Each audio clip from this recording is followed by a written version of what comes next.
দয়াময় আল্লাহর সন্তুষ্টি অর্জন করা যাবে। আর অপরদিকে নাফরমান বেঈমান যাদের ঈমানের দুর্বলতা আছে, রমাদানের নাম শুনলেই মনে একটা অন্তরে একটা যন্ত্রণা শুরু হয়। সারাদিন না খেয়ে থাকা, সারাদিন এত কষ্ট, সারাদিনের এই পরিশ্রমের কথা চিন্তা করে রোজা আসার আগে যেমন চিন্তিত হয়, রোজা আসার পরে গুনতে থাকে কয়টা গেল, কয়টা আর আছে, শেষ হয় না কেন, শুধুমাত্র রোজা শেষ করতে চায়। অথচ কোন কোন সাহাবীর আমল পাওয়া যায় রমাদান আসার 6 মাস আগ থেকেই আল্লাহর কাছে দোয়া করতেন, মালিক আমাকে রমাদান পাওয়ার মতো তৌফিক দাও। আল্লাহু আকবার। রমাদানের রোজায় কষ্ট হয়, এই কথা অস্বীকার করার কোনো সুযোগ নেই। আমাদের দেশে অনেক মুরব্বীরা বলে যে রোজায় কষ্ট হয়, এটা বলা যাবে না, তাহলে রোজা হালকা হয়ে যাবে। এটা ঠিক না। রোজা হালকা হলে তো ভালো, ওজন একটু কমলো। রোজা হালকা হবে এটা ঠিক নয়। রোজায় কষ্ট হয় এই কথা সত্য। ওমর রাদিয়াল্লাহু আনহু বলেন, রোজার কষ্টে আমরা মাথায় পানি দিতাম, শরীর ভিজিয়ে রাখতাম। রোজায় কষ্ট হয় এটা সত্য, কিন্তু রোজার কষ্ট কোন ইমানদারের কাছে কষ্ট অনুভব হয় না।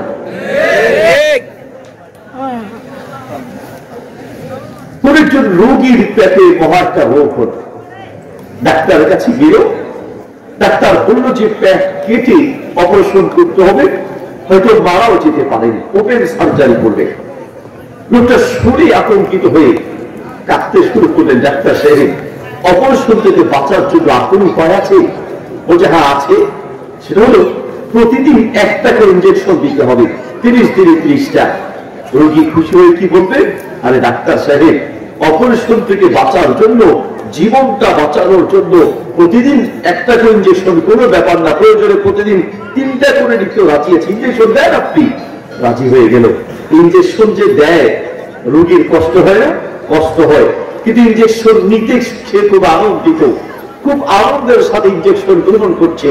ইঞ্জেকশনের কষ্ট তার কাছে কষ্ট মনে হয় না, কারণ সে চিন্তা করে এই ইঞ্জেকশনের সামান্য কষ্ট দিয়ে আমি রোগ থেকে বেঁচে যাব, আমার জীবনটা বেঁচে যাবে, আমি অসুস্থতা থেকে বাঁচবো, আমার জীবনটা রক্ষা পাবে। ঠিক জীবন রক্ষার কথা চিন্তা করে, রোগ থেকে বাঁচার কথা চিন্তা করে ইঞ্জেকশনের কষ্ট যেমন তার কাছে কষ্ট মনে হয় না, ঠিক তেমনি একজন ইমানদারের কাছে রোজার মাধ্যমে জাহান্নাম থেকে বাঁচবে, আল্লাহর আযাব থেকে বাঁচবে, গুনাহ থেকে বাঁচবে, আল্লাহর গজব থেকে বাঁচবে, এই চিন্তা করে রমজানের রোজার কষ্ট ইমানদারের কাছে কষ্ট মনে হয় না। ঠিক না?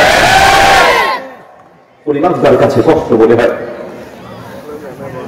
বরং আপনি যদি রোজা পেয়ে থাকেন, বলছি বলছি, আমি যদি রমাদানের প্রথম রোজাটা পাই, আমি সেজদায় করে লম্বা সময় ঘন্টার পর ঘন্টা আমি আল্লাহর সামনে শুকরিয়া আদায় করব। আপনারও শুকরিয়া আদায় করা দরকার যে মালিক তোমার পক্ষ থেকে এর চেয়ে বড় নিয়ামত আর কিছুই হতে পারে না যে তুমি আমাকে রমাদান পাওয়ার মতো তৌফিক দিয়েছো। আল্লাহু আকবার। এর চেয়ে বড় নিয়ামত আর কিছুই হতে পারে না। দুঃখের বিষয় হলো পৃথিবীর প্রত্যেকটা কাজের জন্য আমাদের অগ্রিম একটা প্রস্তুতি থাকে। পৃথিবীর প্রত্যেকটা গুরুত্বপূর্ণ কাজের পূর্বে আমরা মিটিং করি, পরিকল্পনা করি, প্ল্যান করি, পরামর্শ করি। দুঃখের বিষয় রমাদানের মতো এত গুরুত্বপূর্ণ একটি মাস আমাদের সামনে, আমাদের কোনো প্ল্যান নেই, আমাদের কোনো প্রস্তুতি নেই, আমাদের কোনো পরিকল্পনা নাই, আমাদের কোনো মিটিং নেই, আমাদের কোনো পরামর্শ নেই। আমাদের এখন পর্যন্ত একটা প্ল্যান, একটা পরিকল্পনা তৈরি করতে পারবে আসবে, এবার বেদিশা হয়ে যাবে।